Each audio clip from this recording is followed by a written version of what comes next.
There have certainly been cases where entire families have disappeared under strange circumstances over the years. In many cases, it is believed that the families simply needed to or wanted to start a new life and went off the grid to do so.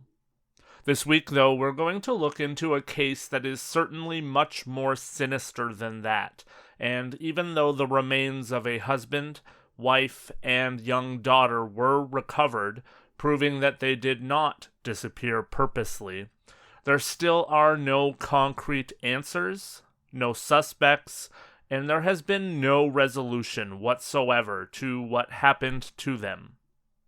Over the years, many theories abound as to what may have happened in this case, and investigators themselves have even said that most people investigating murder would wish for the evidence that they have within this case, and yet the evidence seems to point in many directions without any clear path to take to solve the crime. Hello, and welcome to episode 126 of Gone But Never Forgotten. An entire family murdered, but who is to blame? The murders of Bobby, Sherilynn, and Madyson Jamison.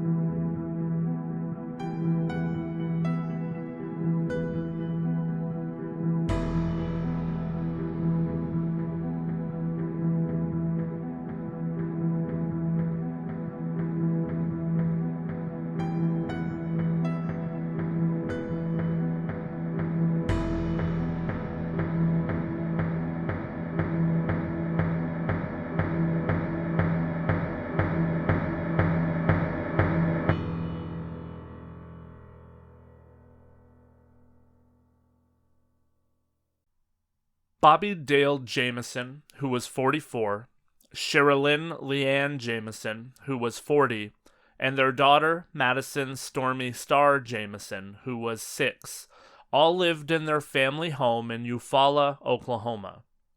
The family was known to those around them, and even family and friends that knew them, as a rather enigmatic family, because they seemed to dabble in a little bit of everything, and they also were known to generally keep to themselves for the most part, being hermits, so to speak.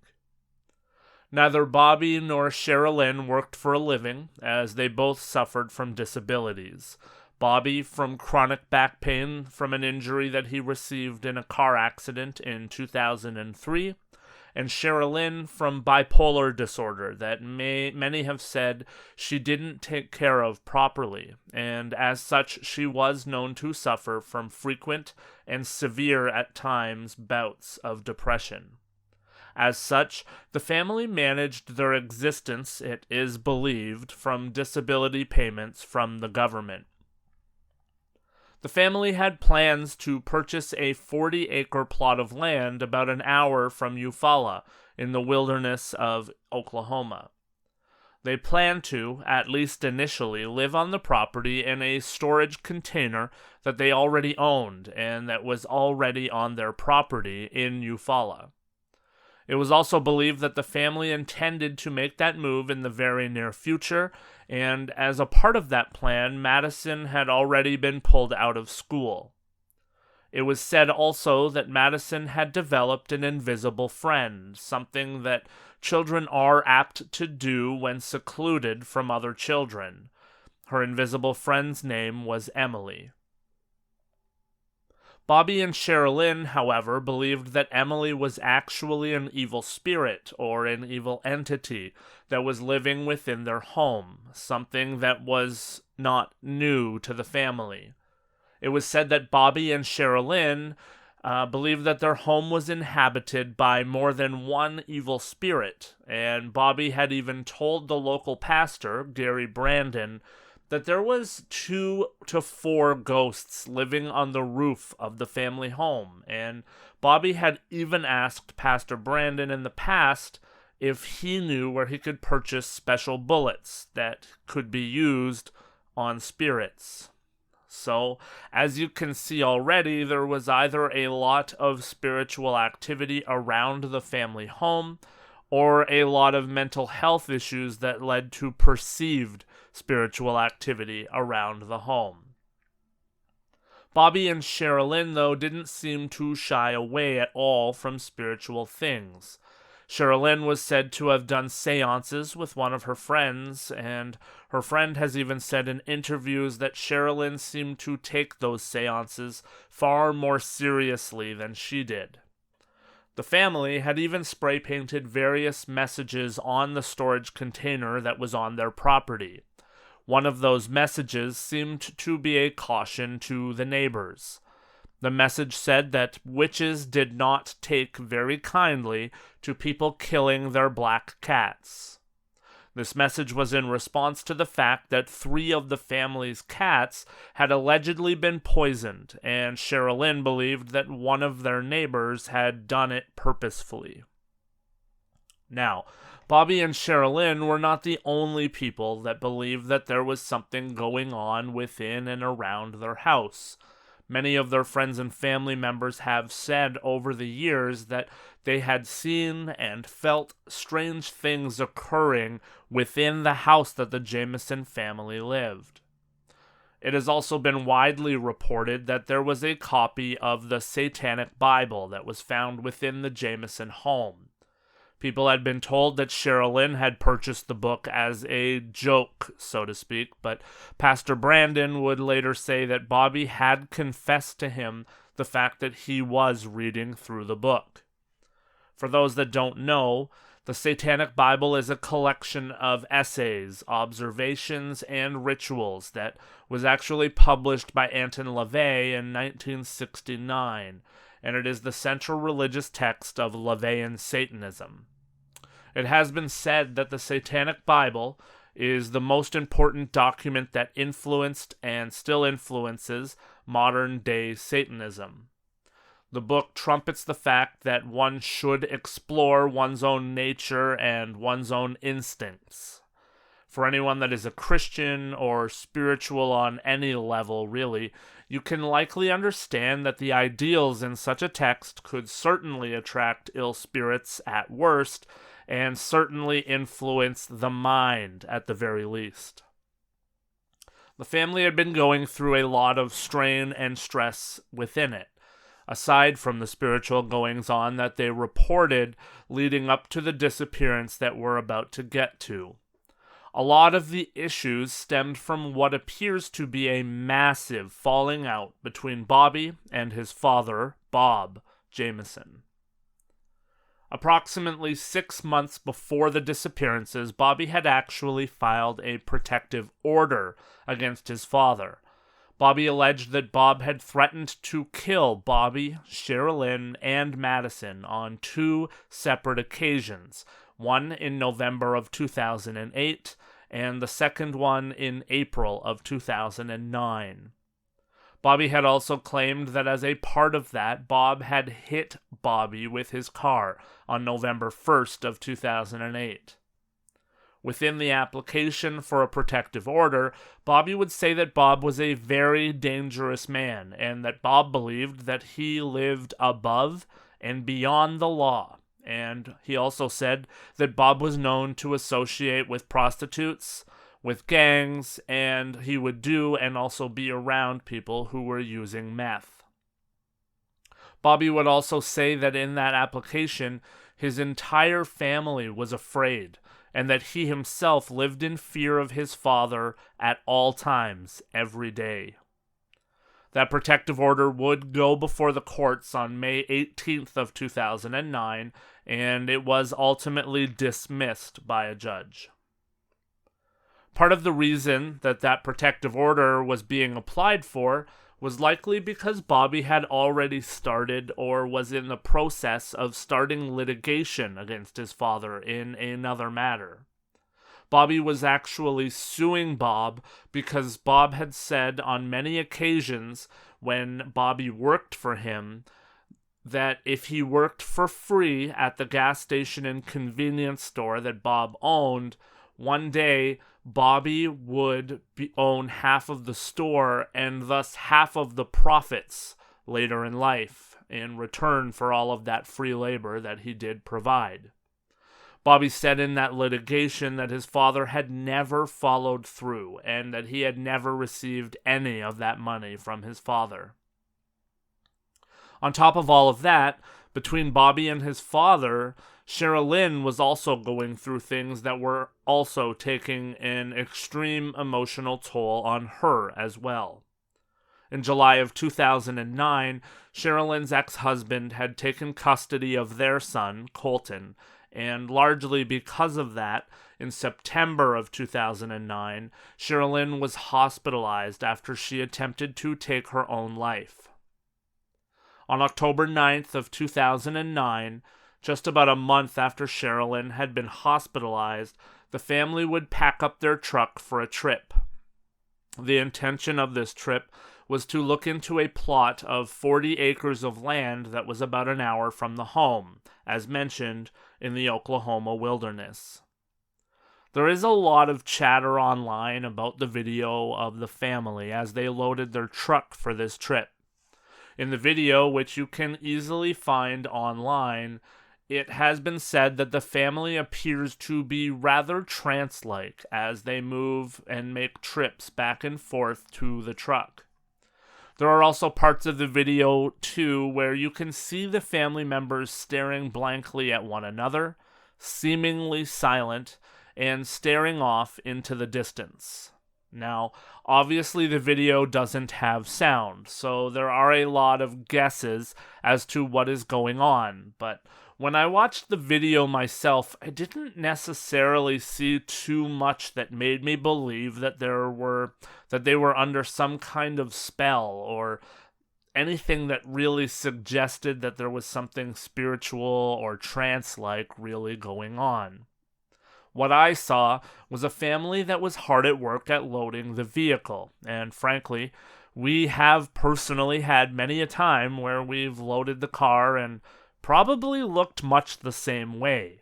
Now, add to that the fact that clearly this family believed that their home was possessed or inhabited, and you could understand that maybe in those moments when they were staring off into space, they believed that they were looking at something.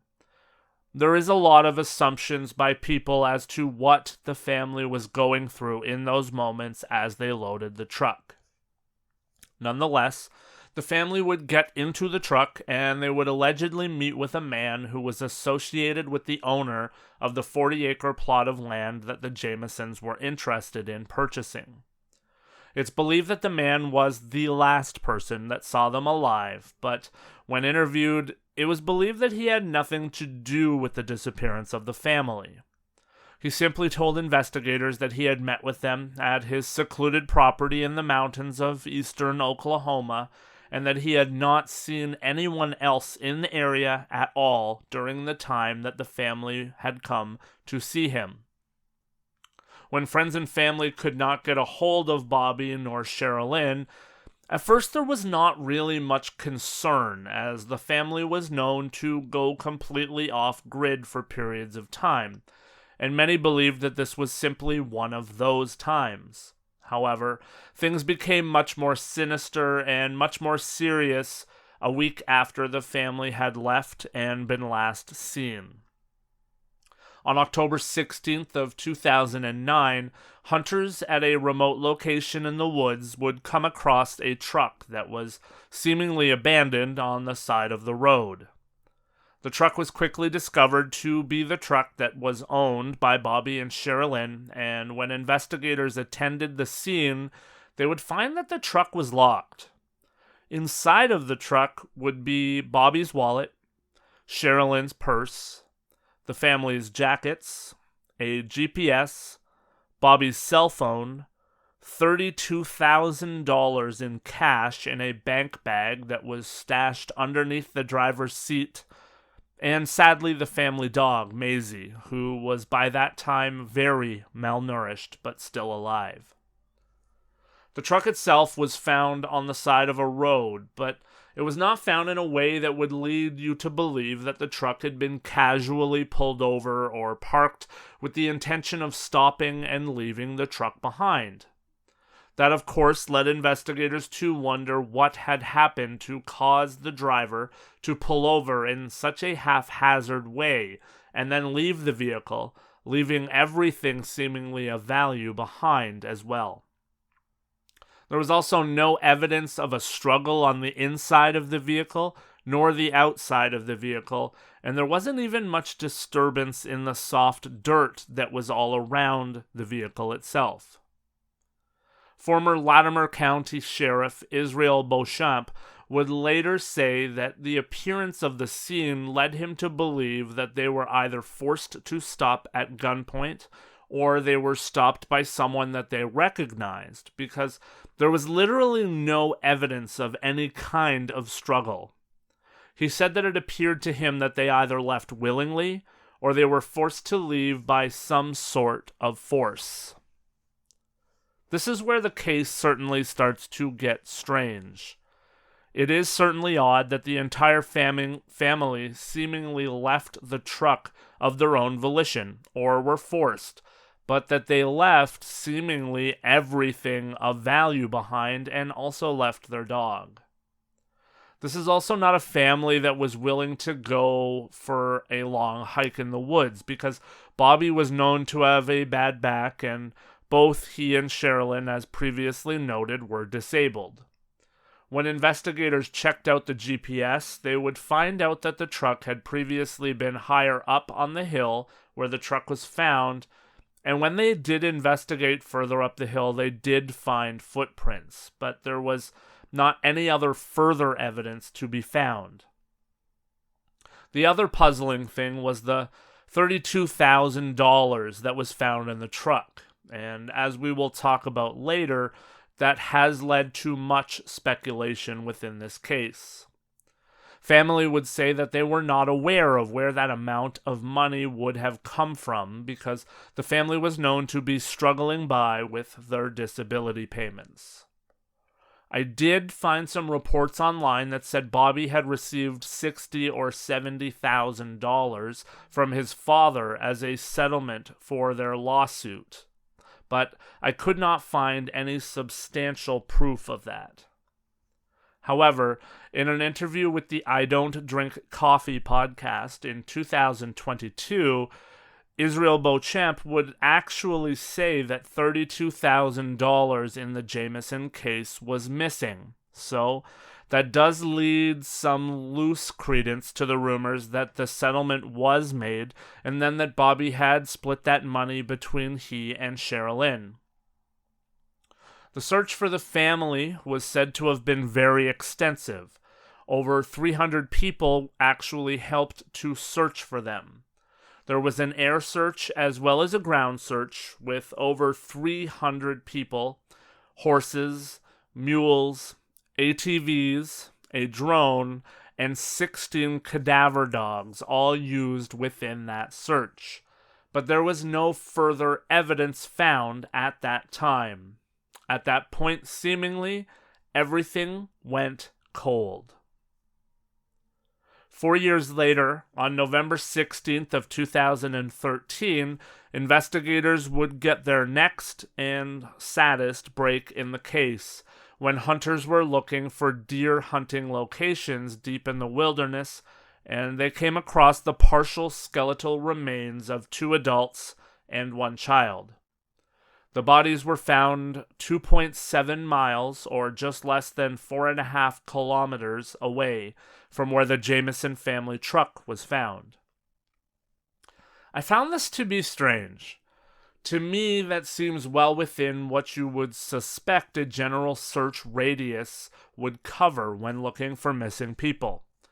However, I do also realize that this was densely covered terrain, and that oftentimes it is said that searchers can pass within mere feet of a body or bodies and not know it. It is strange to me, though, that if cadaver dogs passed nearby, they did not pick up a scent whatsoever. Suffice to say, though, 8 months later, on July 3rd of 2014, Joshua Lanter, who was the Oklahoma State Medical Examiner, would positively identify the remains as belonging to Bobby Jamison, Sherilynn Jamison, and Madyson Jamison. Due to the state of decomposition and the fact that the remains were not complete, however, there was no cause of death determined. Lanter did say that there was not any verifiable evidence of trauma, but that was not clear at all because of the same reasons. There was also, as you can expect, evidence that animals had damaged and moved parts of the human remains from the scene. There are certainly some pieces of evidence and information in this case that remain questioned to this day. First of all, there was a specific briefcase that Sherilynn was seen on the video footage loading into the truck. That briefcase was never discovered. Also never found was a gun that was owned by Sherilynn. That gun was not found inside of the home after the disappearance of the family, nor has it been located ever since. And what we're really left with in this case are theories, and there are a lot in this one. Let's break each theory that is out there already down quickly, and then I will also share a couple of ideas that I have of my own that came to mind as I researched this case. First, there is the theory that I think pops into the mind of many. The Jamison family got lost in the woods and they died from hypothermia, or the elements themselves. There were heavy rains in the area when the family is believed to have gone missing, and the temperatures were around 40 degrees Fahrenheit, or 4 degrees Celsius, at their coldest at the time. This was, of course, 2009, so it would be much easier to get lost than it would be, say, now with the technology we have. However, as I said earlier, even though this was a family that seemed to be comfortable in the wilderness to some extent, seeing as they planned to buy land and move there, they were also a family who were severely disabled. The odds that they were going for a hike that would ultimately take them almost 3 miles from their truck seems unlikely at best, in my opinion. The second theory that seems to gain some ground here is murder-suicide. To lend credence to that, I should mention that inside of the truck was found an 11-page hate letter that was written by Sherilynn to Bobby that laid out the fact that she was severely unhappy. It would seem that on some level, Sherilynn blamed Bobby and the life that he had chosen as a hermit as at least part of the reason that she had lost custody of Colton. Sherilynn had also written that she didn't enjoy their life and that she wanted a divorce. Heartbreakingly, Sherilynn also said that she did not care at all about their daughter, Madyson. Consequently, family did say that Bobby and Sherilynn, if nothing else, were good parents, and that they didn't believe that either of them would do any harm to Madyson because they believed that both loved her dearly. Sherilynn's mom had even lived with the family for a time, so one would have to figure that she would have some grasp on the family dynamic. Mental health, though, as we do talk about a lot, is a very serious thing, and something that one cannot simply gloss over is an 11-page letter filled with hate and the fact that Sherilynn was known to go through deep spells of depression. Add to that she had already tried to take her own life very recently, and this theory certainly does appear to hold at least some water. The third theory that has taken off in the years since is the theory that Bobby's father, Bob, had killed the family. As mentioned, there was a lot of turmoil between Bob and Bobby, including death threats, but ultimately it seems that not a lot of that held up in court, so nobody truly knows if this is a possibility. For what it's worth, Jack Jamison, Bob's brother, has come out and said that Bob himself was dealing with a lot of mental problems at the time, including Alzheimer's, and that Bob was spending a lot of time in care homes and hospitals at this time. He has said that he doesn't believe that Bob had the capacity to carry out murders or have any part in the planning of murders at the time that they took place. Bob also died very soon after the disappearance of the Jamison family in December of 2009. The fourth theory that is out there circles around drugs.